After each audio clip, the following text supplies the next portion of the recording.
On the stage, thank you, Mr. Gandhi and Mr. Rishi Burwa, Director of Pratidin. I now invite Mr. Rishi Burwa to felicitate Mr. Gandhi.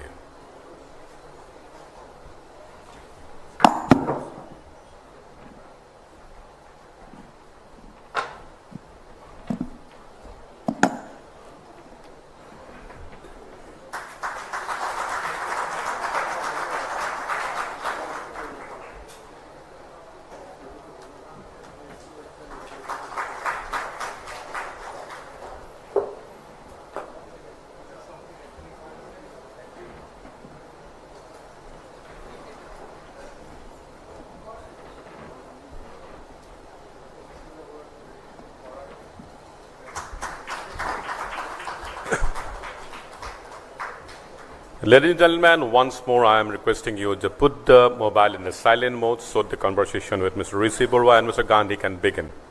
The floor is over to Mr. Rishi.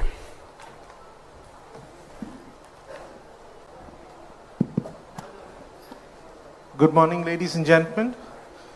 A very warm welcome to the second day, first session of the Conclave 2023.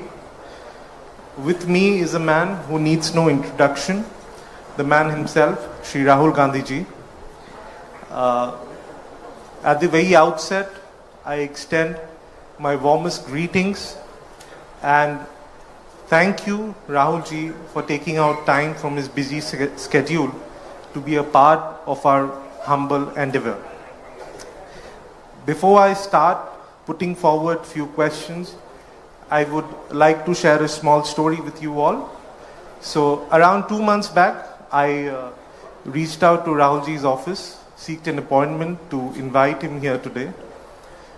He patiently heard me out, and then at the end he told me, Rishi, it's been a while I have not been to these type of format events, and I'm not sure, but still for you I will try. Then I came back to Guwahati office. We discussed what to do, what not to do. So for every session, when you hold a conclave like this, there are a lot of speakers. So someone might come, someone might not turn up. So we have to look for alternatives as a backup. We look for backups for everyone, but I stood by it that Rahulji will come till the last day. So if Rahulji wouldn't have come today, it would have gone blank. Because I was 101% sure, even at the last moment, he will come for us. And ladies and gentlemen, please understand, it's after 6 long years, he is in this format. He has not been to any national channels also. It is, we take pride in that. And thank you, Rahulji, for choosing Assam and Northeast to be a part of this endeavor. Thank you so much. To begin our conversations, you have seen Rahulji in the parliament, in the press conferences, in political rallies. So today, we would like to have some candid conversations with him. To begin with, Rahulji, recently, the Instagram, we saw a lot of pictures of a bike rally to Ladakh. And it looked more like you looked more like a professional biker. So you stunned the whole media by going there on a bike, and the pictures really look nice. So what was the intent behind it? Was it a personal trip? You wanted to visit it? Usually youngsters do that on a bike to Ladakh. So what was was it an extension of Bharat Jodo? Good morning, all of you. It's a pleasure for me to be here. Thank you for inviting me. We do political tours. And the political tours, if you see most of us politicians, they're very straightforward. Go to a place, have a public meeting, come back. And I don't think that format is useful or powerful in any way. It's not effective. And so when we do tours now, we think slightly deeper about the message that we're trying to give and the sense we're trying to give the people of the state. And so the message that we wanted to give to the people of Ladakh first was that we are not going to let inaccessibility, bad roads stop us from reaching any corner of Ladakh. We're not going to allow the people to feel that they are so far away that we cannot reach out to them, number one. Number two, we wanted to give a message to the people of Ladakh and the people of India that tourism is very important for Ladakh. People traveling from the rest of the country to Ladakh is the lifeblood of Ladakh. It supports them. It's beautiful. It's an excellent motorcycling route. And so we wanted to give multiple messages through that tour. And I think it was very effective. It also allowed me to, in a sense, continue the idea of the Bharat Jodo format in a different way of engaging with people. If you speak from a stage, you don't really connect with people like you do when you physically meet them, hold their hand, get a hug from them. Maybe these days, get a selfie. So it's a totally different feel. You traveled there on the eve of late Rajiv Ji's birthday. Am I correct? Or yeah. Did Rajiv Ji mention about this to you? Or yes, he had said once somewhere. He had said once that Pangong Lake is one of the most beautiful places he's been to, and I had always been trying to go to Pangong Lake, but somehow never managed to go there. It's actually quite complex to go there. The road is pretty bad, and it takes quite a long time to go. So I was keen to go, and we made sure that we went there. We also made sure that we went to all the regions of Ladakh. Okay. Yeah. Coming to Bharat Jodo Yatra, the name itself describes what's the intent of the yatra. We have seen all the coverages. We have read about it. We know why the yatra was organized. But we don't know your perspective. Politically, what were your learnings from this yatra? I'm sure you've met thousands of people. You have heard their stories. You held their hands. You walked with them from Kanyakumari to Kashmir. So politically, what were your learnings from it? And as a human being also? I mean, politically, my learnings were that in 21st century India, the communication architecture is so captured by the BJP that it is practically impossible to talk to the people of India through that communication architecture. And I mean, for example, it's very clear that even things like my YouTube channel, my Twitter, they're all suppressed. There's no question about it, and we can see it. Right? So the yatra was almost a necessity for us to communicate. Because no matter what we say in the opposition, it does not move through without distortion in the national media. And so for me, the big learning was old style communication. Going and meeting people, which frankly Gandhiji pioneered in India in the modern era. Others pioneered it, in the older times. And you have examples all over the world, all over India. That still works. And what was beautiful to me was that no matter how much energy the BJP put, no matter how much the media tried to distort, it didn't work. Because there was a direct connection. And for every story that the BJP media was trying to put in, there were thousands and thousands of videos coming from people which were contradicting that story. So it was almost a reverse capture of the mass media. And this problem is being faced across the world. This problem is not just an Indian problem. It's being faced in many other countries. And when I go there and I speak to them, it's very interesting that pretty much all countries are feeling this type of pressure. That's correct. That's a political learning. And I mean, that's fine.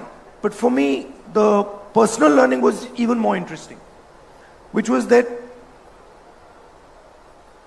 where you think your limit lies is nowhere where your limit actually lies. So your limit is much, much further than you can even imagine. And it's not just in, politics, it's in everything. And I think it's the same for everybody. That normally you'll think, okay, मैं वहां तक जा सकता हूं, या मैं ये कर सकता हूं. But by definition, when you're thinking that you can do that, Right. you're already shortchanging yourself. Because what you can do is almost not imaginable to you. Rahul ji, I'm sure there might be some See learnings. this, I get disturbed when we're having this type of conversation. You call me Rahul or call me, Mr. Gandhi or something. This Rahul ji doesn't, I don't like it. Okay. Because I'm not calling you G, so then you shouldn't call me G. Okay, so I'll stick to Mr. Gandhi. Yeah, call me Rahul, right? Yeah. Rahul's good. So Rahul, this yatra, after the yatra or while you continuing the yatra as well, when I mentioned political learnings, I'm sure you might have come out with few solutions which you might want to implement if voted to power. There might be certain issues which you might have picked up during the yatra that you know that it can be solved like this or like that, or whatever. So are there any issues which you want to pick up if voted to power and find solutions to it? See, when you're thinking about these things, there are a couple of levels at which you have to view them. Right. So, the foundational level, in my view, is there fairness and participation? Meaning, for example, does the Northeast feel that it is participating in the national conversation? Does the Northeast feel that its ideas, its culture, its vision is being incorporated in the national conversation? So that would be a basic fairness, right? And there, on many axes, India is just completely failing, right? I did a speech in Parliament where I raised the point that the core of Indian government, 90 people who run this country, and they have much more power than MPs and MLAs. They decide policy. That's not how it was supposed to be. MLAs and MPs were supposed to decide policy. And that's how we started. But today bureaucrats decide policy. And so I looked at the 90 top bureaucrats in this country and I was shocked. I mean, I was completely blown away. 3 of them are OBCs.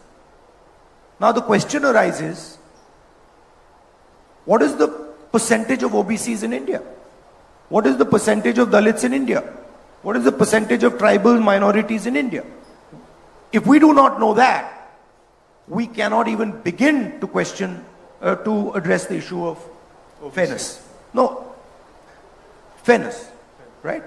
We know by and large there are 50% women in India. So we have a sense of, okay, we know how to address this issue. Because we know there are 50% women, and so it should be by and large 50% breakdown. If I see 50% women sitting here, I'm comfortable. Right? But in large areas, we just don't know it. So for me, the caste census now is a central pillar of thinking about equity in this country. So that would be at the broader level. And then you say, okay, are we giving our kids the type of education we should be giving? Are we giving them and their parents and their grandparents the type of healthcare system that we should be giving them? And then there we have examples. So I was in Rajasthan yesterday, and I think the healthcare solutions that we have come out with in Rajasthan are cutting edge anywhere on the planet in the 21st century. And so there we can see that, okay, there are some ideas that Rajasthan has developed.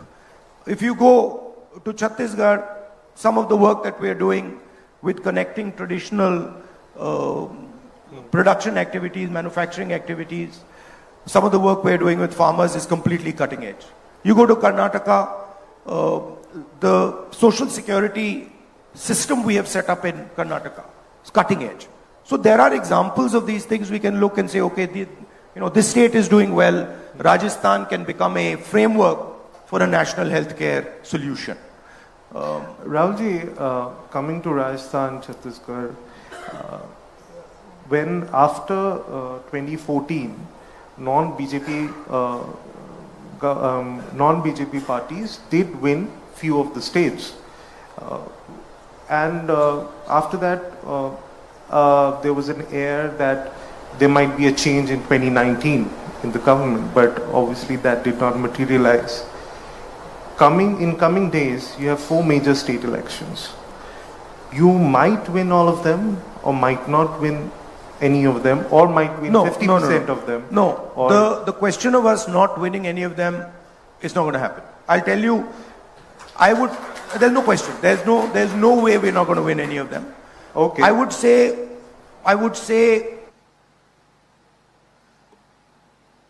right now, right, we are probably winning Telangana.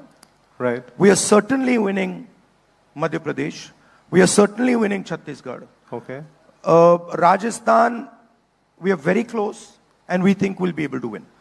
Okay. So that's what it's looking like. And by the way, that's also what the BJP is internally saying. Right. We learned a very important lesson in Karnataka. Okay. And the lesson was that the BJP wins elections by distracting and not allowing us to construct our narrative. And so what we did in Karnataka, we fought the election in a way where the BJP could not. What you're seeing today, this gentleman, Mr. Biduri, and then suddenly this Mr. Nishikant Dubey, this is all the BJP trying to distract from the idea of the caste census. They know that the caste census is a fundamental thing that the people of India want, and they don't want to have that discussion. So every time we bring a point on the table, they use this type of stuff to distract. And we've learned now how to deal with it. Sir, if you're Let me finish. We've learned how to deal with it. So what did we do in Karnataka? We gave a clear vision for the state. This is the social security program that we're going to set up for you. And then we control the narrative. If you look at the Telangana election, we are controlling the narrative. The BJP is not even in the narrative now. It's gone. In fact, the BJP party has been decimated. It's over in Telangana. If you look at the narrative in Madhya Pradesh, we are controlling the narrative. If you look at the narrative in Chhattisgarh, we are controlling the narrative. No matter what the BJP tries to do, they are not capturing the narrative anymore. So we are also adapting and learning, right? If you go and speak to the people of Rajasthan and you say, listen, what is the key issue in terms of anti-incumbency in Rajasthan? And you can go and do this. They'll tell you, actually, we like the government. We like what they've done on healthcare. We're very comfortable with the type of stuff they're doing, 500 rupee gas cylinder, the farm loan waiver, we are very comfortable with it. So we are adapting. In a situation where the BJP controls the media, we are adapting and controlling the narrative. So if you look at Bharat Jodo, We control the narrative. And they put in thousands and thousands and thousands of crores to take away the narrative. They couldn't do it. Right? So don't think the opposition isn't capable of adapting. We are adapting. We're working together. We are 60% of India's population. BJP is in for a surprise in 2024. That's what my next question was. So, if you win 3 states, 4 states, I appreciate the confidence. My best wishes for you. So, if you win, if you silently go and ask the BJP people, you ask the BJP leadership in Rajasthan, right? Ask them what's going to happen in the election. They'll tell you. Ask them what's happening in Chhattisgarh. They'll tell you. But sir, will it set the momentum for 2024? If you win maybe 4 of them, are you confident it will set the momentum for 24? Because that did not happen in 19. I'm sure you have learned and adapted, like you are saying right now, controlling the narrative, pushing forward your agenda. So look, I'll tell you what the game is. The BJP has basically created a friendly monopolist. Okay? His name is Mr. Adani. I assume you've heard his name. You've heard his name? Yes. See, you're even a bit hesitant. You're even a bit hesitant कि भैया बोले ना. Right? So he has created this gentleman and essentially is handing over the key industries of our country to this gentleman. And this gentleman controls a significant chunk of the media in this country. Right? And there are other monopolists, but this man is the main gentleman. So there is a massive concentration of wealth that this gentleman has. And there is a huge amount of money that the BJP is generating from this. Right? So there is media control. There is financial control. Right? Please go and ask any businessman in India what happens to them if they support an opposition party. If they were to write a check for any opposition party, ask them what happens to them. Right? So we are facing a financial attack. We are facing a media attack. And we're doing pretty well. We've banded together. I have not seen the opposition working like this before. Where we can sit down on the table and we can say, look, we don't quite agree with you on that. And they can say, well, we don't agree with you on that. And we'll say, okay, so what about this compromise solution? And they're like, absolutely, this works for all of us. Right? So there's a great deal of flexibility. And I must tell you, I am very impressed with the flexibility that all the opposition parties are showing. Because we understand what is at stake here. We are not fighting now a political party. You're fighting right? We are fighting the Indian state. And we are fighting to defend the idea of India. And that is why we have given our name, India. Sir, what's your opinion on one India, one election, combining assembly elections with Lok Sabha elections? What's your take on that? It's one of the BJP's distraction strategies, right? Okay. Look, we started off with one election. Right?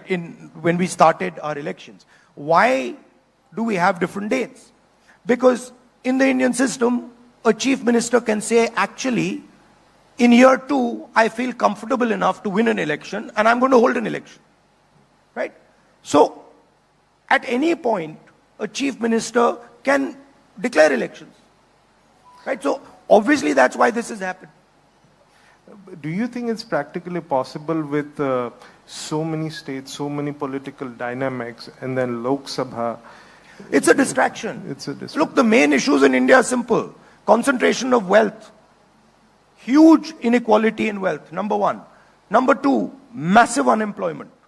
Number 3, huge unfairness towards the lower caste, towards OBCs, towards tribal communities. These are the issues. Everybody knows them. price rise, 1,000 rupees cylinder, right? Now, BJP can't contest those, right? So, let's have Mr. Biduri make a statement.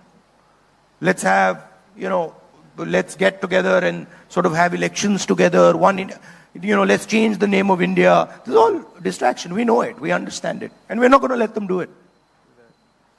Sir, recently there had been discussions on the Women's Reservation Bill.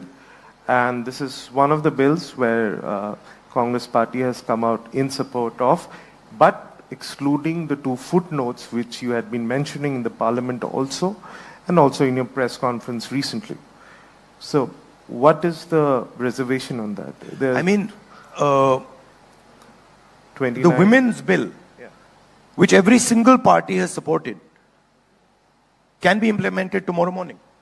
All you have to do is you have to say 33% of the seats are going to be reserved for women in the Lok Sabha and the Vidhan Sabha. It's very simple. There's nothing more to it. If the BJP was serious about doing it, that's what they'd do. There's no connection between giving women's reservation and census. There's no connection between giving women's reservation and delimitation. They're not connected. Right? So once again, it's a distraction. They suddenly needed, they came up with the idea of the special session and they needed something. That they came out with because we made a speech about Adani and that newspaper. We did a press conference about Adani and the newspaper, the Financial Times, came out with a story. Suddenly they want to do a special session. The first thing they were planning in the special session was, India ko Bharat kar do.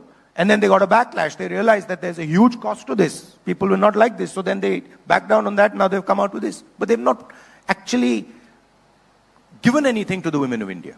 What they are saying is, 10 saal mein aapko women reservation bill mil jayega. And we are saying, nahi, aaj dijiye. ये जो आपने census की बात की है, ये जो आपने डिलिमिटेशन की बात की है, ये बहाने हैं. इनको परे कीजिए 33%, अभी दीजिए, हम सब सपोर्ट करेंगे. Okay, sir. If voted to power, do you commit that without the footnotes, you'll get it implemented as soon as possible? Absolutely. 100%. See, please look at our record. I spoke in Parliament the other day that we consider the independence to be the beginning of the transfer of power to the people of India.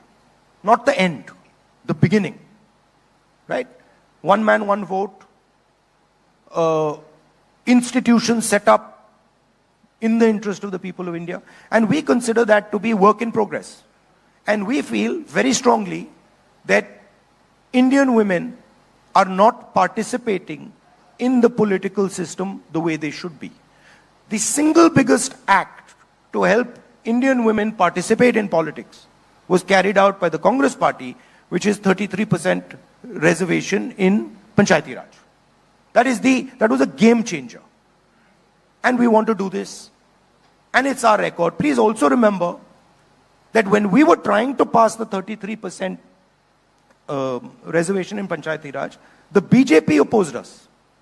And also realized that the RSS does not allow women into its ranks. So who is interested in women's empowerment is very clear.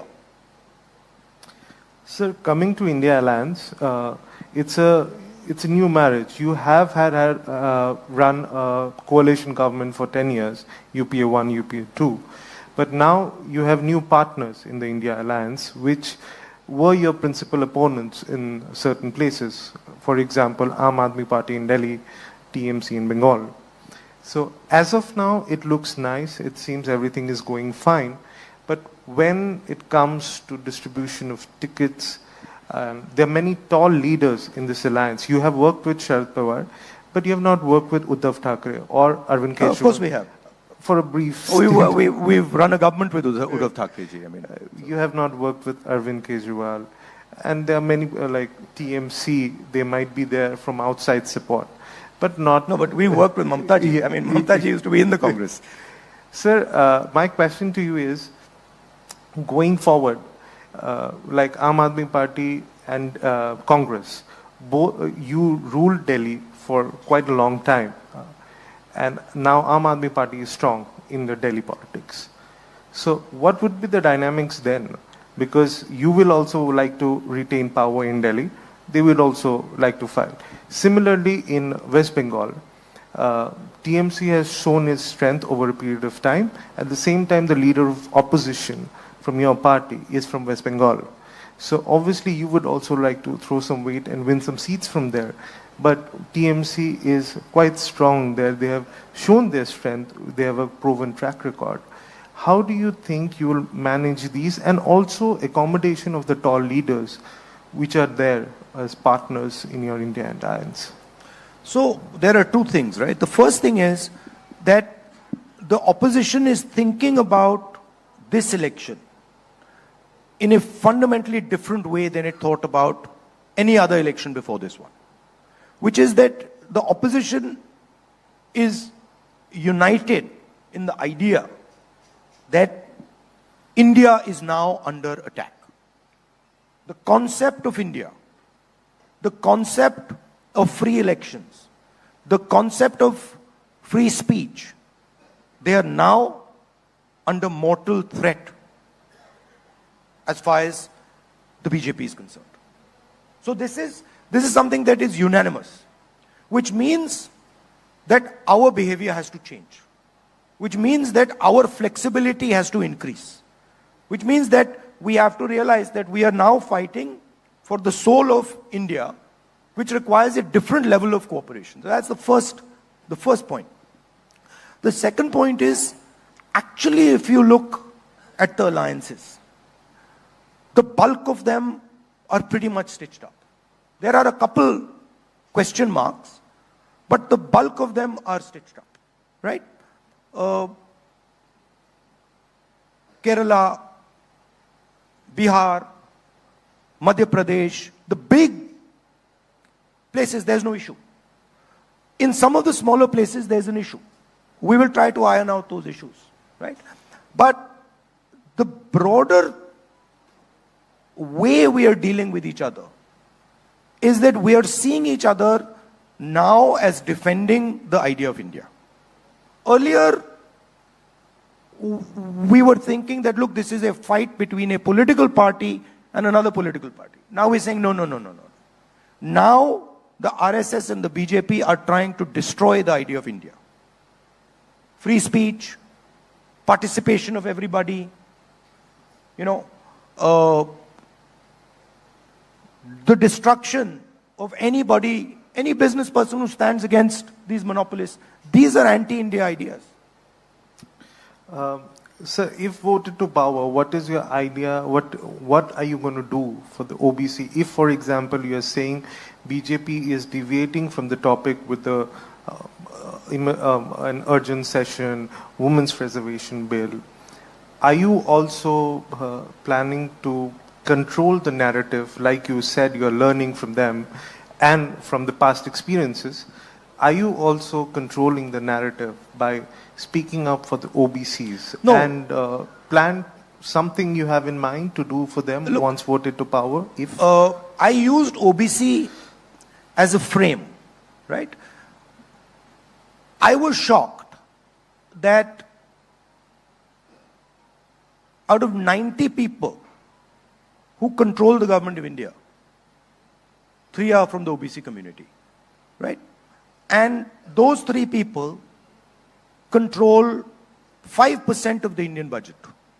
95% of the Indian budget is not in their control. And I haven't even spoken about the tribals. I haven't even spoken about the Dalits or the minorities, right? Now, this is not only the case in secretaries of government of India. This is the case across the board. So the first step, as I said in a speech yesterday, if somebody gets hurt, they go to hospital, the first step is, okay, take an X-ray. Let's see what's happened, right? So the caste census is an X-ray. Let us actually understand, are OBCs 5% of India's population? Or are they more? If they're more, how much more? So that is the foundation of any discussion. Now, we already have the OBC census data. It's with the government of India. The Congress party carried out that survey, right? The first thing we'll do is release that information. On day one, that information will be available to the people of India. And I think that is, in a world, in a 21st century world, data where we all say data is key, data is key, data is key. Well, it's key to know who's who. So that would be the foundation. And then we would work, as I said earlier, with the concept of transferring power to the people of India. What the BJP is doing is taking away power from the people of India. When you feel uncomfortable, when you can't speak outside, when a small businessman cannot contest Mr. Adani, they're taking away power from the people of India. Right? We are fighting that. That's what India Alliance is trying to do. Take back power to the people of India. And that includes a accessible education system, an accessible high quality education system. It includes an accessible medical system. It includes support to small business people. It includes support to small media houses. You know, you asked me, listen, I told you, listen, I haven't gone to these conclaves. Well, I would consider you a relatively small player. I'm sitting here. I'm trying to give a message that, look, we want everybody in India, regardless of who they are, how big they are, to feel comfortable. We don't want them to feel, look, and it is not only farmers. It's small business people. It's somebody who's contesting in a business environment where he's being unfairly treated by a huge monopolist. Right? We want the energy of India to build the country.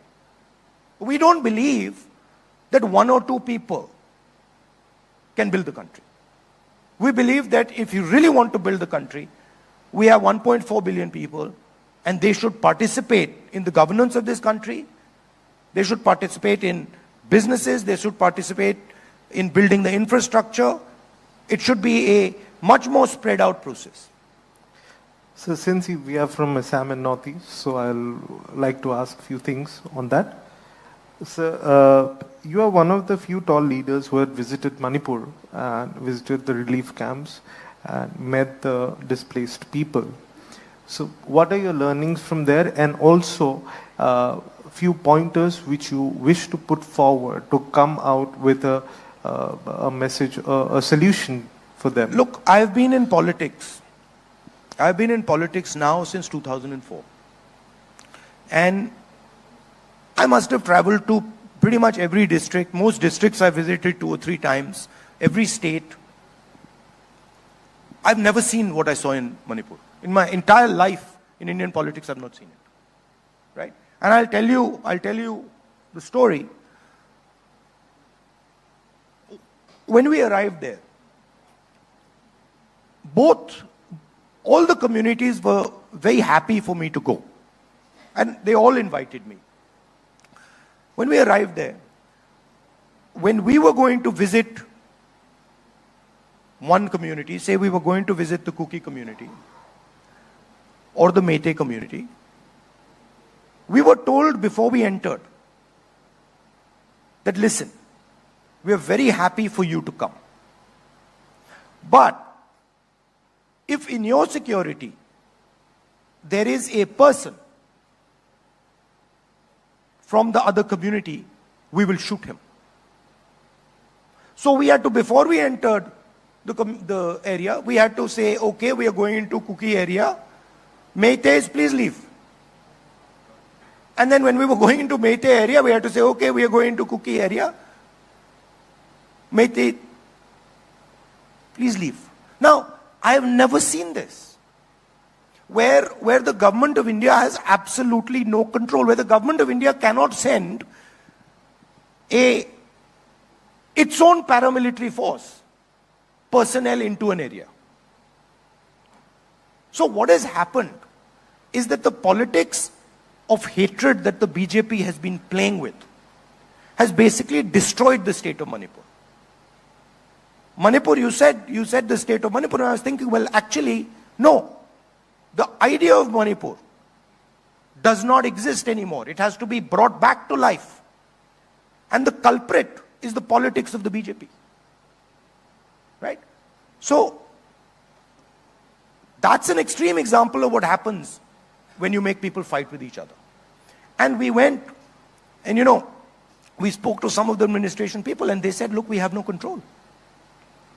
We simply cannot control it. I've never seen this in my whole life in India. I mean, you can expect this, in Rwanda, maybe where there's a civil war. You don't expect it in India. And so this is the danger of what the BJP is doing. The danger is that this will spread. Sir, in perspective of Assam, whenever there is an election, let it be Assembly, Lok Sabha or Rajya Sabha, there's always a question of of Congress having an alliance with AIDF, Ajmal's AIDF. They had been partners with you in UPA as well. As far as I know, that's not a question anymore. So, do you confirm that we are not having an alliance with them? Okay. So, Northeast has 8 states now, out of which 4 are ruled by regional parties who are in alliance with the NDA. That's not correct. Actually, all of them are ruled by the BJP. Okay, I'll put it there. Every single one of them is ruled by the BJP using the coercive power of the Indian state. Do you have any plan to bring them in your fold, because it has 24 seats? Absolutely. So are you in talks with them? Which ones? No, I mean, I don't get into the operational details at the state level. That's work that our parties in the local area do. I mean, of course, they do discuss it with Mr. Kharge and sometimes with me, but that's more their responsibility. Okay. But what we do clearly see is that there is pressure from the BJP. These are not just, happy partners. Happy partners. There's pressure. There's clear pressure, and they speak to us. Okay. Will Assam see a Bharat Jodo Yatra? Well, that's across work in Northeast, progress, and we don't want to ruin any possible surprises. We also have some beautiful roads like Ladakh. You can bike around there if you want. So, yeah, I mean, I'm planning now a trip to Mizoram. Okay. And I think that is a good idea. I think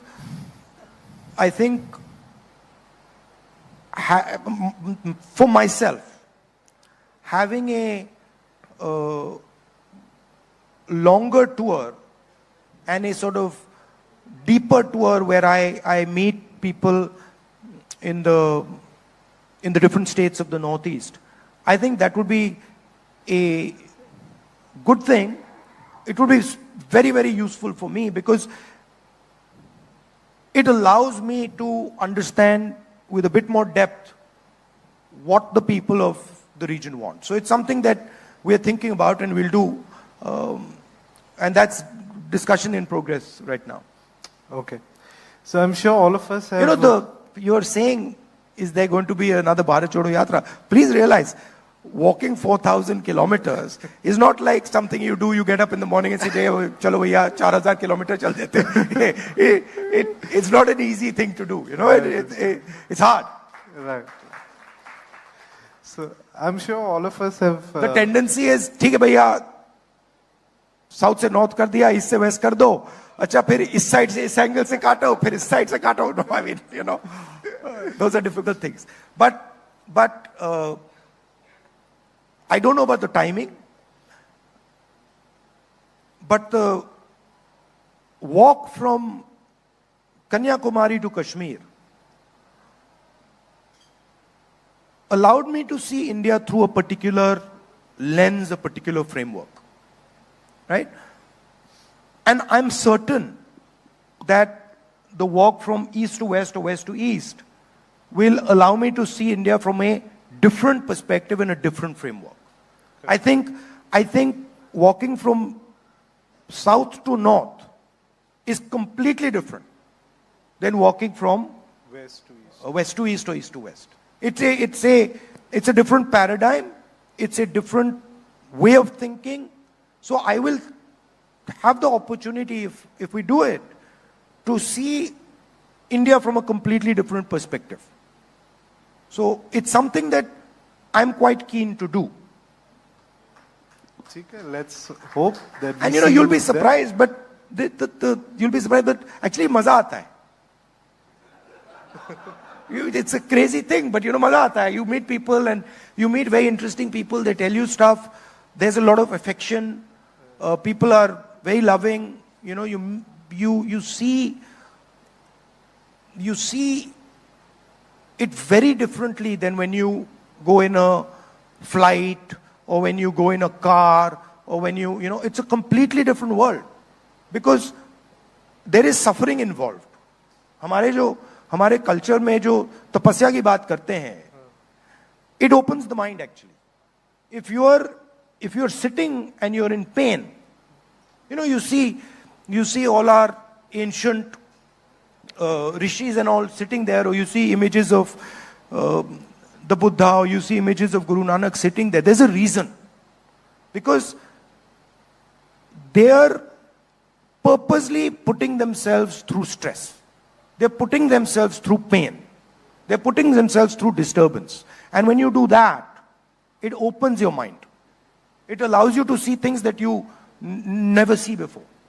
I walk couple thousand kilometers. I'm telling you, after, on day 3 or day 4, I was saying, bhai, matlab, kya kar diya maine? Seriously, because I was like, how is this going to happen? How am I going to actually walk 4,000 kilometers? And then slowly, it unfolds. It happens. Right? So, I mean, you're from different spaces of work, you're from different, you're business people, you're people who work in the NGO field. That's how you should think about it. Just take a challenge that you think you can never do. And put yourself under stress. And then you'll suddenly find that you will yourself start pulling out avenues that you'd never imagined ye ho sakta hai. And so for me, it's a learning experience. Of course, it's a political experience, but it was much more a personal experience for me. Like, my people wanted a political element to it. I was like, I'm not interested in a political element. Because for me, this is much more about, it's like a labor of love. It's not politics. It's, my country has given me so much, has given me so much affection, that it's like repaying a debt for me. Okay. I'm sure all of us have seen Rahul ji speaking at various occasions.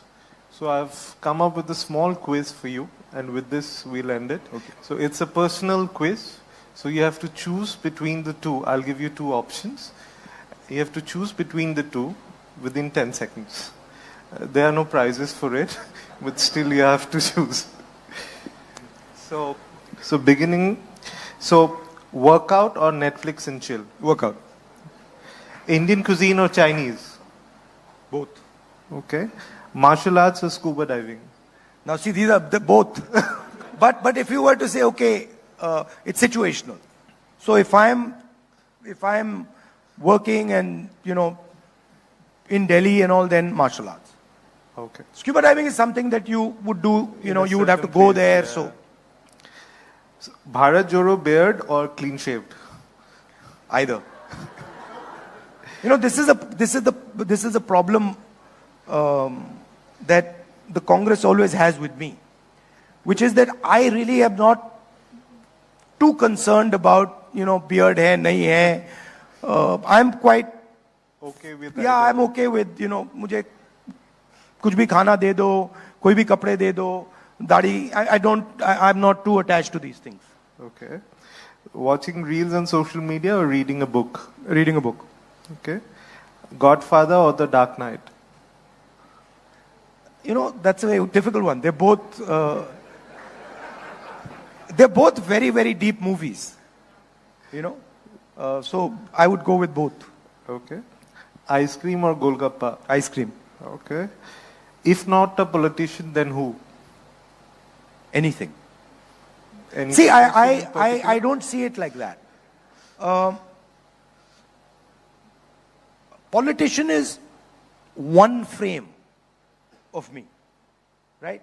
When I am talking to my nephew and his friends, I'm a teacher, right? When I am in the kitchen, I'm a cook.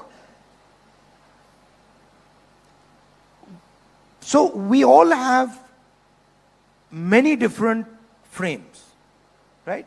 Okay. You are a journalist, you're a father, you're a son, you might have certain skills that are as important to you as journalism, but you will be seen with one lens. Right. Right? You'll be seen with, bhaiya, ye to dekho journalist hai. Right. So I'm actually, one of my lenses Is politician. is politician, and then I view my life as a journey.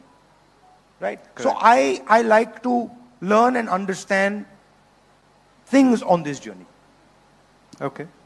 Next question is tricky. You can choose anyone. Love of your life.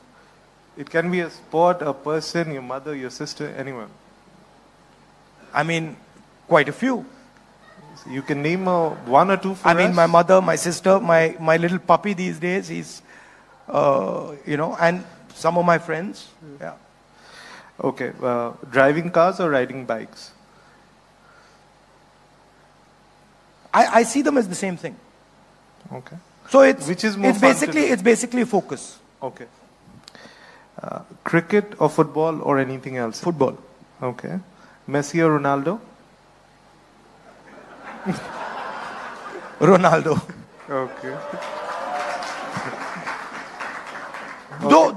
Though I think Messi is actually a better footballer. So now you're being politically correct. No, because I think Ronaldo, I like Ronaldo's kindness. Okay. So, but if you were to ask me, if I was running a football team, who would I prefer? I'd probably prefer Messi. Okay. So if cricket, Virat Kohli or Rohit Sharma? You know, I mean, either. I'm not a huge cricket fan. I know that's not a good thing to say, but I'm not a huge cricket fan. Okay. So Bharat or India? Bharat, sorry, India, that is Bharat. Beauty with brains or just beauty would do? Brains with beauty. Okay. Sneakers or sandals? Sandals. I presume sandals. Again, for different things. You know, Yeah. if I'm running, then not Your sandals. comfort zone. Sandals. I mean, different tools for different work. Okay. Kurta pajama or t-shirt? T-shirt. Okay. Beach or mountains? Both. Okay. So this brings me to the end of this conversation with Rahul ji, and thank you so much for being a patient audience, and thank you Rahul ji for being a part of the Conclave 2023. I know it's a personal favor that you have done to me, and thank you, really, thank you so much. Any No, I last think words? one of the reasons, first of all, I'd like to thank all of you for coming here. But one of the reasons I did come was because I think not enough space is given to the Northeast in the national conversation. And I feel that often I get the sense that the people of Northeast feel that they should have much more participation, that we should listen to them, understand their culture, understand their languages. So, to me, it was important that I gave a message. It wasn't just a personal thing. It was important that I gave a message that for us, all parts of India, no matter how big or small, are important. They all help build India, and we love and respect them all. So thank you. Thank you very much. Thank you so much, sir. Thank you, Mr. Gandhi. Thank you, Mr. Borua. So.